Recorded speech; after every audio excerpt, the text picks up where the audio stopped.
भी हमारे संभाग के प्रभारी और देश के उपाध्यक्ष संबंधी जी हैं, पूर्व प्रदेश अध्यक्ष विक्रम उसेंडी जी, जिलाध्यक्ष जी सहित सब हैं।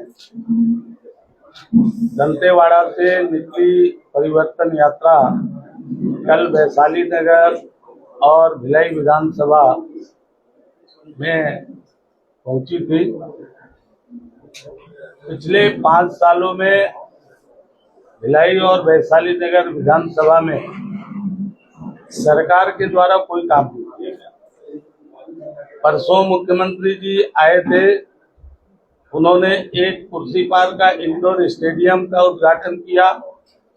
वो भी भाजपा के शासनकाल में हुक्कों में दिया गया था, जिसको उन्होंने ट्रांसफर करके जगह बदल के कुर्सी पार में दिया। दूसरा, हम लोग हुक्को भिलाई में 18 करोड़ रुपए का तारामंडल बनाने वाले थे, उसकी जगह 1.25 करोड़ का टेंट लगा के नेहरू नगर के गार्डन में बना दिया। वो 18 करोड़ का जो तारामंडल था वो विश्व स्तरीय तारामंडल था, जो छत्तीसगढ़ में अकेले अपने आप में बनने वाला है। अब उसकी तुलना ये करती, पिछले 5 सालों में न तो भिलाई के विधायक न इस प्रदेश के मुख्यमंत्री द्वारा कोई भी ऐसा कार्य किया गया है जो कि उनकी सोच और कल्पना के अनुसार नया काम क्षेत्र के स्थिति में हो। दूसरा, कल मुख्यमंत्री जी एक और झूठ बोल करके गए कि जो लीजधारी है उनको मालिकाना हक मिलेगा, जबकि ये मालूम है कि उसका मालिकाना हक बीएसपी का है और 1971 का जो कानून है लोक परिसर अधिनियम, उसके तहत उस पर बीएसपी का ही अधिकार है। इस तरीके से ये पूरा भिलाई में विकास के काम तो हुए नहीं। नगर निगम में जिस तरीके से भ्रष्टाचार हो रहा है, सेक्टर 7 में एक इंडोर स्टेडियम बना रहे थे, बरसात में गिर गया, बोले कि बिजली चमकी तो गिर गया, वो भ्रष्टाचार के कारण गिरा। एक सब इंजीनियर को इन्होंने सस्पेंड किया और जो असिस्टेंट इंजीनियर जो जवाबदेह था उसका प्रमोशन कर दिया। क्यों? क्योंकि इनके द्वारा जितने ठेके हैं वो भ्रष्टाचार में हो रहे हैं। पेवर ब्लॉक और डोम सेट के अलावा कोई कहीं भी काम नहीं हुआ, और वो भी उनके रिश्तेदारों का है। कोई गरीबों के लिए अभी तक एक भी आवास क्या नहीं बने हैं। सट्टा, जुआ और शराब, अवैध शराब और सरेआम गुंडागर्दी और हत्याएं भिलाई में लगातार हो रही है। मलकित सिंह की हुआ, फिर स्मृति नगर में एक ठाकुर के यहाँ हुआ, नेवई में हुआ। आज के समाचार पत्र में है कि कल एक महिला छावनी में जहरीली शराब पी के मर गई। शराब जो है वो सरकार के ही द्वारा बेचे जाने वाले दुकान से मिल रहा है, तो आखिर शराब का ठेका जो है सरकार जहरीली शराब बेच रही है, क्योंकि जो मृतक पाई गई है उसके पास में शराब की बोतल और चखना मिला है। तो इस तरीके से पूरे भिलाई में एक आतंक का माहौल है। पुलिस थाने का संचालन कांग्रेस के नेता और उनके छुटभइये नेताओं के द्वारा किया जाता है। पुलिस प्रशासन के बड़े अधिकारी, जिला प्रशासन के बड़े अधिकारी और कांग्रेस के नेताओं के साठगांठ में यहाँ अवैध व्यापार और भ्रष्टाचार चारों तरफ व्याप्त है। और इसलिए भारतीय जनता पार्टी जो यह परिवर्तन यात्रा लेकर के आई है, उस परिवर्तन के माध्यम से आने वाले समय में इन क्षेत्रों में भी परिवर्तन होगा। इस उम्मीद के साथ हम लोग जनता के बीच में कांग्रेस के 5 सालों का और स्थानीय लोगों के 5 सालों में किए गए भ्रष्टाचार का उजागर कल दोनों सभाओं में हुआ है। धन्यवाद आदरणीय पांडे जी। आज की प्रेस वार्ता को देने के लिए मुख्य रूप से झारखंड के हमारे पूर्व मुख्यमंत्री, जिनके कार्यकाल में झारखंड में विकास के नए आयाम गढ़े गए भारतीय जनता पार्टी के राष्ट्रीय उपाध्यक्ष आदरणीय रघुवर दास जी लेंगे। और आदरणीय रघुवर दास जी कल से इस परिवर्तन यात्रा में हमारे बीच में लगातार चल रहे हैं। आप कल बेमेतरा प्रेस वार्ता में शामिल होने के बाद लगातार परिवर्तन यात्रा में जो भी अहिवारा की सभा थी, की सभा थी, सब जगह में आप शामिल हुए हैं।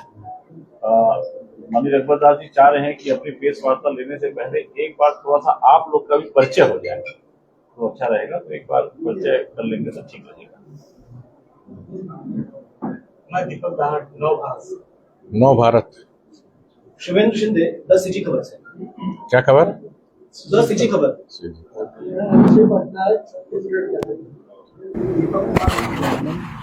जी लाइव 24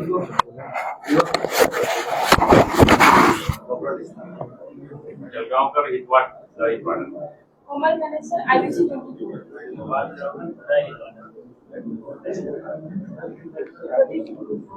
बातचीत मत करो। विश्वकर्मा बेहतर संवाद सचिन जी बातचीत मत करिए। गोपाल जी बातचीत मत करिए पीछे। मैं भी रॉबिन भाई ठाकुर बंसल पत्रकारों आ गया। पत्रकार मित्रों को थोड़ा सामने आने दीजिए। जो पत्रकार बंधु हैं वो सामने आए। हो गया पर हो गया क्या बच्चे सभी?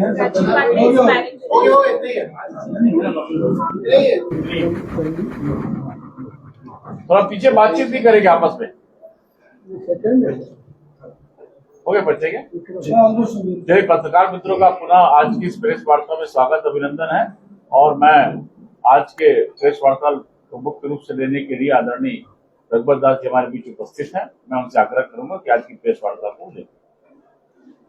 आज के इस प्रेस वार्ता में आप सभी पत्रकार भाइयों और बहनों का हार्दिक स्वागत, जोहार।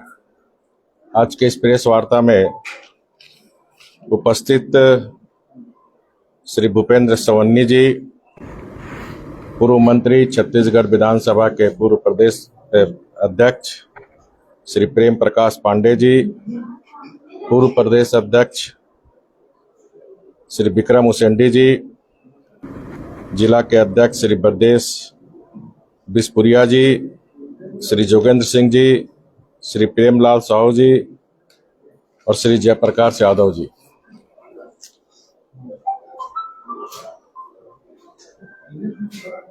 मां कौशल्या और भगवान राम के नौनिहाल की हालत इस कांग्रेस के बघेल सरकार ने क्या कर दी है, ये छत्तीसगढ़ की एक एक जनता जानती है। और जनता का इसी आक्रोश को ध्यान में रखकर छत्तीसगढ़ भारतीय जनता पार्टी, जो जनता चाहती है कि इस छत्तीसगढ़ में सत्ता का परिवर्तन हो, क्योंकि इन 5 वर्ष के अंदर सत्ता और शक्ति का दुरुपयोग कर छत्तीसगढ़ को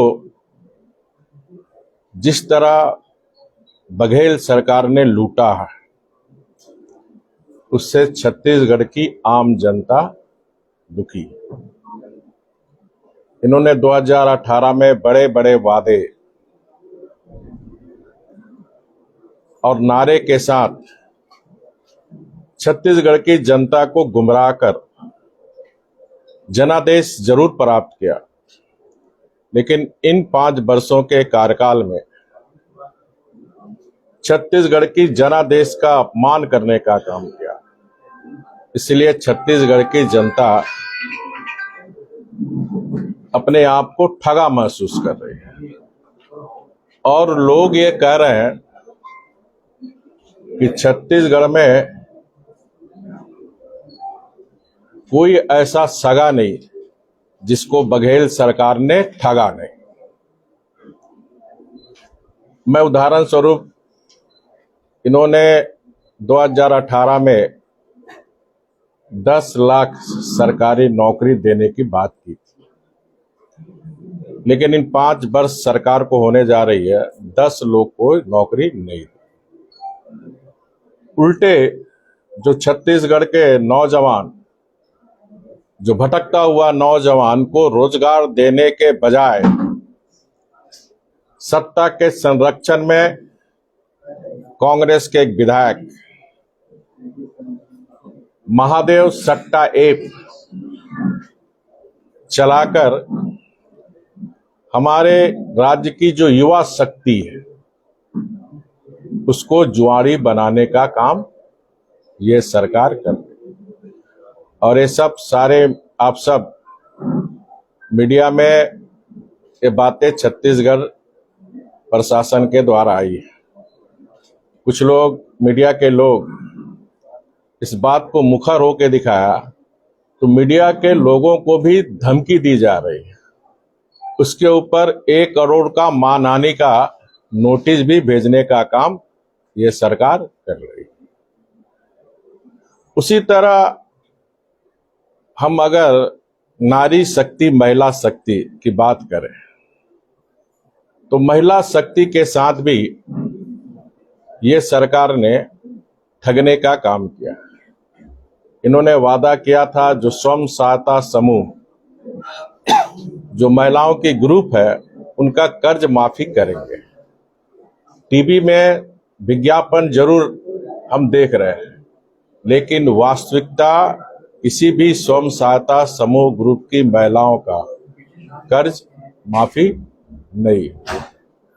उसी तरह जो एमएसपी का 1.5 गुना बढ़ोतरी मोदी जी के सरकार में हुई, जिसमें 2184 रुपया भारत सरकार देती है, ये 200-300 रुपया बढ़ाकर किसान भाई को भी गुमराह करने का काम कि हम 2500-2600 रुपया बोनस देने का काम कर रहे हैं। इसी तरह अगर हम कानून व्यवस्था की बात करें तो कानून व्यवस्था भी छत्तीसगढ़ में ध्वस्त है। इस छत्तीसगढ़ में शासन नाम की कोई चीज नहीं। शासन का जो इकबाल होनी चाहिए, इस छत्तीसगढ़ में शासन का इकबाल नहीं है। क्योंकि इनके अधिकारी जो हमारी छत्तीसगढ़ की प्राकृतिक संसाधन, उन प्राकृतिक संसाधन को लुटवाने में सारे अधिकारी को लगाए हुए हैं। और यही कारण है कि इनके 3 आईएएस आज जेल में हैं। कितने और अधिकारी, भ्रष्ट व्यापारी आज जेल में हैं। इसी तरह इन्होंने एक और वादा खिलाफी जनादेश का अपमान किया। घोषणा पत्र में कांग्रेस पार्टी ने कि हमारी सरकार बनाई है, हम पूर्ण शराबबंदी करेंगे। 5 साल होने जा रही है, शराबबंदी तो हुई नहीं, क्योंकि शराब से सबसे ज्यादा क्षति महिला शक्ति की होती है। सबसे कष्ट जो भी शराबी होते हैं वो कष्ट महिला ही झेलती है। और अभी जैसे पांडे जी ने आपको बताया कि जहरीली शराब से एक महिला की मौत हो गई, तो शराबबंदी तो हुई नहीं, लेकिन शराब के नाम पर शराब सिंडिकेट के द्वारा 2100 करोड़ से ज्यादा भ्रष्टाचार हुआ। इसी तरह हर सेक्टर में आप देखिए राज्य में 2 तरह की भ्रष्टाचार है। एक राजकीय भ्रष्टाचार, दूसरा दैनिक जीवन में जो आम जनता भुगतती है उनके दैनिक कार्य में। तो राजकीय भ्रष्टाचार तो चरम पर भी है, लेकिन दैनिक भ्रष्टाचार भी चरम पर है। तहसीलदार ऑफिस अगर कोई हमारा छत्तीसगढ़ का जाता जमीन म्यूटेशन के लेकर, तो बिना पैसे का काम नहीं। अगर जाति प्रमाण पत्र, आय प्रमाण बनाने जाता तो बिना पैसे का काम नहीं। तो छत्तीसगढ़ में जो भ्रष्टाचार का विकराल रूप है, छत्तीसगढ़ की जनता ने इस कांग्रेस सरकार के द्वारा संरक्षण में जो हो रही, कभी भी छत्तीसगढ़ की जनता ने इतना भ्रष्टाचार का विकराल रूप नहीं देखा। जहां तक हम महिला शक्ति की बात करें तो एक तरफ मोदी जी के नेतृत्व में जो एनडीए की सरकार है, हम सब ने देखा नारी शक्ति वंदना कल लोकसभा में पास हुआ, आज राज्यसभा में डिबेट है। तो वर्षों की जो मांग थी नारी शक्ति की, और माननीय प्रधानमंत्री जी का ये सोच है, जब तक देश का नारी शक्ति आगे नहीं बढ़ेगी तब तक देश आगे नहीं बढ़ेगा। तो वर्षों से जो मांग था 33% आरक्षण, वो भी मोदी जी की सरकार ने बिल पेश कर बहुत जल्द कानून का रूप लेने जा रही है।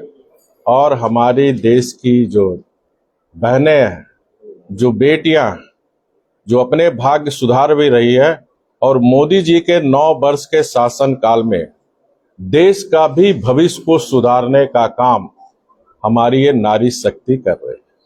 हम सब देखते हैं कि खेल के क्षेत्र में हो, पढ़ाई के क्षेत्र में हो, आर्मी के क्षेत्र में हो, हर क्षेत्र में आज हमारी बेटियां, महिलाएं आगे बढ़ रही हैं। वहीं अगर हम कांग्रेस शासित राज्यों की बात करें तो इस कांग्रेस शासित राज्यों में सबसे ज्यादा महिलाओं पर अत्याचार, छेड़खानी, बलात्कार, छत्तीसगढ़ की घटना हो, छत्तीसगढ़ जैसे राज्य हो, राजस्थान हो, अगर छत्तीसगढ़ की भी बात करें तो देश का 6ठा राज्य छत्तीसगढ़ है जहां महिलाओं के साथ छेड़खानी, हत्या, बलात्कार जैसी घटना हो रही है। अब कुछ लोग, जैसे जानकारी मिली कि आज ही भिलाई में कांग्रेस की एक नेत्री, आज भिलाई नारी समृद्धि के तहत लोगों को बुलाया जा रहा है। मुझे ये भी जानकारी है कि प्रशासन के द्वारा जिस तरह स्कूल, कॉलेज, यूनिवर्सिटी को बसों को जबरदस्ती लिया जा रहा है, स्कूल प्रबंधन के द्वारा अप्रोच किया जा रहा, तो कहा जा रहा स्कूल बंद कर दो। तो इस तरह का शासन की दबंगई जो शिक्षण संस्थान पर हो रही है, भारतीय जनता पार्टी इसकी घोर निंदा करती है।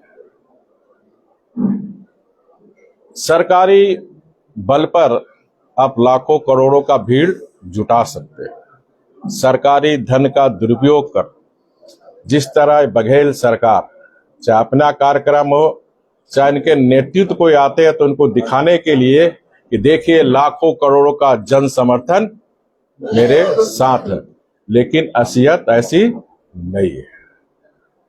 जो कांग्रेस के परिवार सोने के चम्मच लेकर पैदा हुआ, जो प्राइवेट हवाई जहाज में अपना बर्थडे मनाता, उसे क्या समझ में आएगा पीड़ित बेटी और परिवार की पीड़ा। अभी हाल में ही हम लोग सब आपके समाचार पत्र और मीडिया के माध्यम से ये जानकारी प्राप्त हुई कि बघेल सरकार ने छेड़खानी और बलात्कार जैसे जघन्य अपराध में लिप्त लोगों को सरकारी नौकरी नहीं देने की बात कही। ऐसी बात कर छत्तीसगढ़ की बहन और बेटियों के साथ कांग्रेस क्या मजाक कर रही है? ऐसे रोकेंगे हमारी बहन बेटी के साथ हो रहे अत्याचार को? ऐसे होगा अपराध कम? जहां इस तरह की घटना के लिए रोकथाम के लिए कड़ी सजा की बात करनी चाहिए थी, वहां एक सुविधा पर प्रतिबंध लगाने की बात कर रहे हैं। आज बघेल सरकार कांग्रेस की मीडिया महिला सुरक्षा के नाम पर, नारी समृद्धि के नाम पर राजनीति रोटी सेकने और मीडिया स्टंट करने के बजाय उन्हें स्पष्ट करना चाहिए कि कांग्रेस शासित राज्यों में महिला का अपराध क्यों बढ़ रहा है। आपके ही छत्तीसगढ़ में शिक्षक दिवस पर जहां शिक्षकों की आराधना की जाती है, वही छत्तीसगढ़ में एक आदिवासी शिक्षिका का शिक्षक दिवस के पहले सद्दाम और इम्तियाज नामक 2 यूथ कांग्रेस के मेंबर द्वारा बलात्कार कर दिया जाता है। क्या इन्हें सरकारी नौकरी से वंचित रखकर कौन सा मजाक मुख्यमंत्री कर रहे हैं? इसी तरह इसी छत्तीसगढ़ में 5 साल के अंदर कोरबा में आदिवासी महिला से छेड़छाड़ करने के आरोप में पुलिस ने कांग्रेस के प्रदेश सचिव विकास सिंह को गिरफ्तार किया। लड़की हूं, लड़ सकती हूं नारा देने वाली कांग्रेस के नेत्री से छत्तीसगढ़ की और झारखंड की जनता भी पूछना चाहती है। जब इतनी घटनाएं झारखंड में भी आदिवासी महिलाओं बच्चों के साथ बलात्कार, सामूहिक बलात्कार, हत्या, छत्तीसगढ़ में भी यही हालत, तो कांग्रेस के नेत्री को अगर थोड़ी भी नारी प्रेम है तो इन घटना के समय उनको वहां पहुंचना चाहिए था, लेकिन उन्होंने मौन धारण रखा और आज मीडिया स्टंट बनने के लिए, लोगों को गुमराह करने के लिए नारी समृद्धि योजना बना रहे। इसी तरह छत्तीसगढ़ के गृह मंत्री ने इस सदन में, जो इस राज्य की सबसे बड़ी पंचायत है, उसमें कह चुके हैं कि अनुसूचित जनजाति की बच्चियों और महिलाओं के साथ होने वाला अपराध में झारखंड तीसरा स्थान है। ये बीजेपी पार्टी नहीं कर रही है, ये सत्ता पक्ष के लोग ही सदन के अंदर, उस बात से आप सब भी अवगत होंगे। इस तरह इस राज्य में ना युवा सुरक्षित है, क्योंकि इस जो महादेव सट्टा ऐप, ये 20,000 करोड़ का ये धंधा है। छत्तीसगढ़ की जनता ये रायपुर, भिलाई, दुर्ग, भिलाई से जो 700 युवा गायब है, वो कहाँ है? कौन दुबई से महादेव सट्टा ऐप, किसके संरक्षण में ये सट्टा चल रहा है, जिसमें हमारे युवा शक्ति को जुआड़ी बनाने का काम। इसी तरह ड्रग्स का भी धंधा इस छत्तीसगढ़ में काफी जोर से चल रही है। इस तरह जो हमारे इस राज्य का इकोनॉमिक ग्रोथ बनाने का जो सबसे बड़ा धन है युवा, उस युवा शक्ति को आज जुआरी और नशेड़ी बनाने का काम ये बघेल सरकार कर रही है। इस सरकार में ये सरकार सिर्फ इसे पैसा चाहिए, और यही कारण है कि 5 साल में ये सरकार में सिर्फ सिंडिकेटों के द्वारा, माफियाओं के द्वारा, बिचौलियों के द्वारा, कमीशन खोर के द्वारा इस छत्तीसगढ़ को लूटने का काम ये कांग्रेस की बघेल सरकार। और मैंने कल भी कहा था, क्योंकि सरकारी बैंक के साथ साथ निजी बैंक भी है, तो छत्तीसगढ़ में बघेल सरकार आने के बाद लोग कह रहे हैं कि छत्तीसगढ़ में भी एक बघेल बैंक खुली है, और उस बघेल बैंक में ये जो सिंडिकेट, ये जो बिचौलिया, ये जो माफिया के द्वारा, जो कमीशन खोरी के द्वारा जो रुपया करोड़ों में, वो करोड़ों रुपया उस बघेल बैंक में, जो पैसे रॉयल्टी के रूप में राज्य के खजाने में जाना चाहिए, जिससे छत्तीसगढ़ के जन कल्याण काम होते हैं, वो बघेल बैंक में जमा हो रहे हैं। और वहां से एटीएम के थ्रू दिल्ली दरबार में करोड़ों रुपया हर महीने पहुंचाया जा रहा है। ये छत्तीसगढ़ की जनता बोल रही है। तो ऐसी सरकार को, ऐसी कांग्रेस पार्टी को आज छत्तीसगढ़ की जनता, मैं परसों से हूं, मैंने परिवर्तन यात्रा में भी महसूस किया। जो हमारे कार्यकर्ता जितनी उत्साहित हैं, जनता से भी मैंने मिला, सब लोग कह रहे हैं कि परिवर्तन का हवा चल पड़ा, परिवर्तन तय है।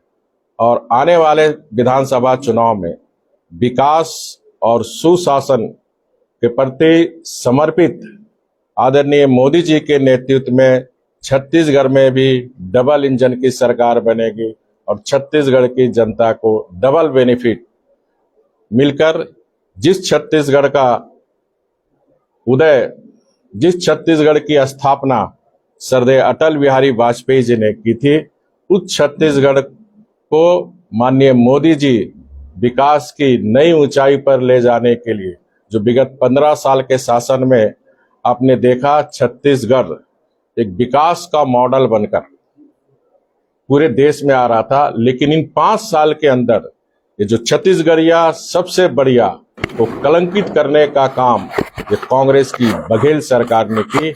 इससे छत्तीसगढ़ की जनता अपने को अपमानित महसूस कर रही है और इसका जवाब लोकतंत्र में वोट के माध्यम से जनता देगी।